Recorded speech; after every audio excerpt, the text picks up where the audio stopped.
It stands 481 feet tall, contains 2.3 million blocks of stone. Each block weighs between 2 and 60 tons. For over 3,800 years, it was the tallest structure ever built by human hands. And for just as long, we've been asking the same question. How? No written record explains its construction. No blueprint survives. The architect took his secrets to the grave, but in the last decade, groundbreaking discoveries, ancient diaries, hidden chambers, and revolutionary new theories have brought us closer than ever to solving the greatest architectural mystery in human history. This is the Great Pyramid Mystery. The year is approximately 2550 BCE. Egypt is entering what historians call the Old Kingdom, a golden age of stability, wealth, and unprecedented ambition. The newly crowned Pharaoh Khufu inherits not just a throne, but a legacy. His father Sneferu had already constructed 3 massive pyramids, learning through trial and error, perfecting the art of monumental architecture. An archaeologist would later say, it was almost as if Sneferu completed all the research and development work, allowing Khufu to take full advantage and build the Great Pyramid. But building a structure of this magnitude required more than just vision. It required copper from the Sinai Peninsula, timber from Lebanese cedar forests, granite from Aswan quarries, over 500 miles to the south. Archaeological evidence shows that Egypt used the Nile and a network of artificial waterways to transport these materials to the Giza Plateau. This wasn't just a construction project. It was a national mobilization on a scale the ancient world had never seen. And at the center of it all stood a simple question: how do you move a mountain? For centuries, the world believed a lie. Greek historian Herodotus, writing 2,000 years after the pyramid's construction, claimed it was built by armies of slaves, suffering under cruel overseers. But in 1988, everything changed. American archaeologist Mark Lehner uncovered Hayt al-Ghurab, the workers' village, southeast of the pyramids, containing houses, bakeries, breweries, and a workers' cemetery. What he found wasn't evidence of slavery. It was evidence of organization. Long galleries capable of housing 40 workers each, streets separating functional areas, administrative buildings with evidence of scribes' records of food deliveries. This was a purpose-built city for skilled laborers. Estimates suggest that 20,000 to 30,000 workers lived here at the peak of construction. They came in rotating shifts, especially during the Nile's annual flood season, when farming was impossible. And here's where it gets fascinating. Inscriptions on stone blocks reveal team names like Friends of Khufu, the Drunkards of Menkaure, and the Vigorous Gang. These weren't prisoners. These were organized crews with identity, with pride. The diet tells an even more remarkable story. Researchers have identified about 25,000 sheep and goat bones, 8,000 cattle bones, and 1,000 pig bones at the site. To sustain this operation, Egypt would have needed herds of nearly 22,000 cattle and 55,000 sheep and goats. The grazing land alone would cover an area the size of modern-day Los Angeles.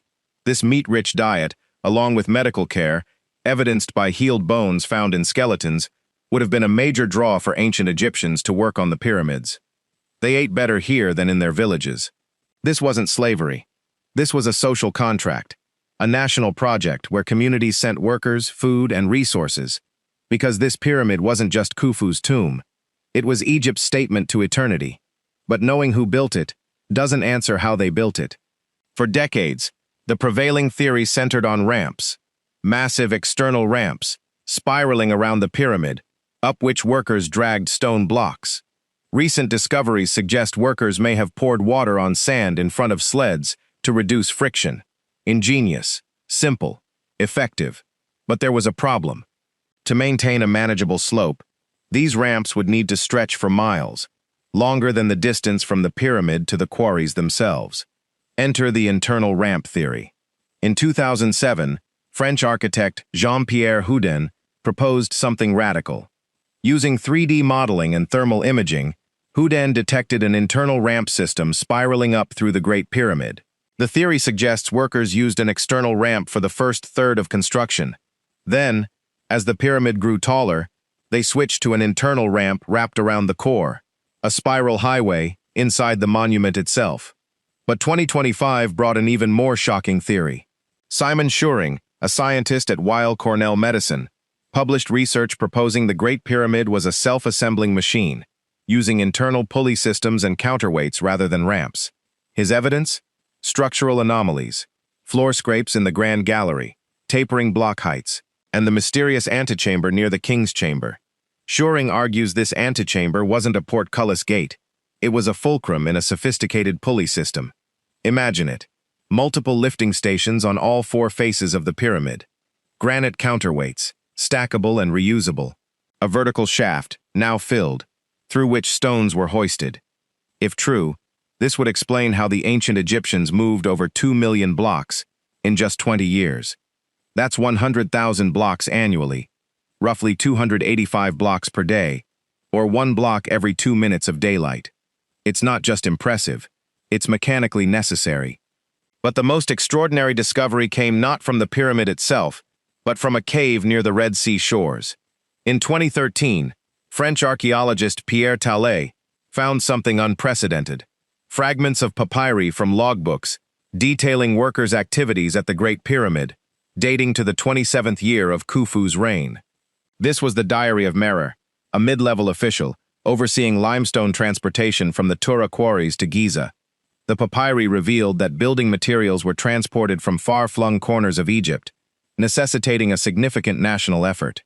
Merer's crew moved blocks by boat, using the Nile and a now dry branch that once reached the Giza Plateau. The documents describe how the central administration sent food and supplies to sailors and wharf workers, secured by phrases typical of the Old Kingdom period. For the first time in 4,500 years, we were reading the words of the men who actually built the pyramid. Not myths. Not speculation. Primary sources. One Egyptologist called these documents the most important find of his 30-year career, as they dispel more outlandish theories and show this was a very large logistical undertaking, but just a building project nonetheless. No aliens, no lost technology. Just brilliant organization, relentless determination, and human ingenuity pushed to its absolute limit. Khufu's Great Pyramid was completed around 2530 BCE. It stood as the tallest structure on Earth for 3,800 years, until a cathedral spire was built in medieval England. But its cultural impact extends far beyond height. It sparked a pyramid-building renaissance across Egypt. Khufu's son Khafre built the second pyramid at Giza. His grandson Menkaure built the third. Together, they created not just tombs, but a statement. Egypt was the most powerful, sophisticated civilization on Earth. In its original form, the Great Pyramid was covered in polished white limestone, gleaming like a beacon in the desert sun. At its apex, a golden capstone, reflecting the sun god Ra himself. That casing is gone now, stripped away over millennia for other building projects. What remains is the core structure, the skeleton of a dream. But the mysteries aren't over. In 2023, researchers announced the discovery of a 9-meter corridor, and renowned Egyptologist Zahi Hawass has hinted at an even more tantalizing discovery: a 30-meter passage detected using muon radiography, set to be revealed in 2026. Every generation asks the same questions, and every generation uncovers new answers. The Great Pyramid wasn't just an engineering marvel for its time, it remains one today, aligned to the cardinal points with uncanny precision, built with tolerances modern contractors would struggle to match. It reminds us that ancient doesn't mean primitive, that our ancestors weren't waiting for us to save them with modern technology. They were solving problems we still struggle to understand, with nothing but copper tools, rope, water, human muscle, and an iron will to touch the divine. The Great Pyramid isn't just a tomb, it's a testament, a message carved in stone that has echoed across 45 centuries. We were here. We were brilliant. We dared to build forever. The mystery of the Great Pyramid may never be fully solved, but with every diary discovered, every hidden chamber revealed, every new theory tested, we inch closer to understanding the men who built the impossible. If you enjoyed this deep dive into ancient Egypt's greatest mystery, hit that like button and subscribe for more historical documentaries. And let me know in the comments.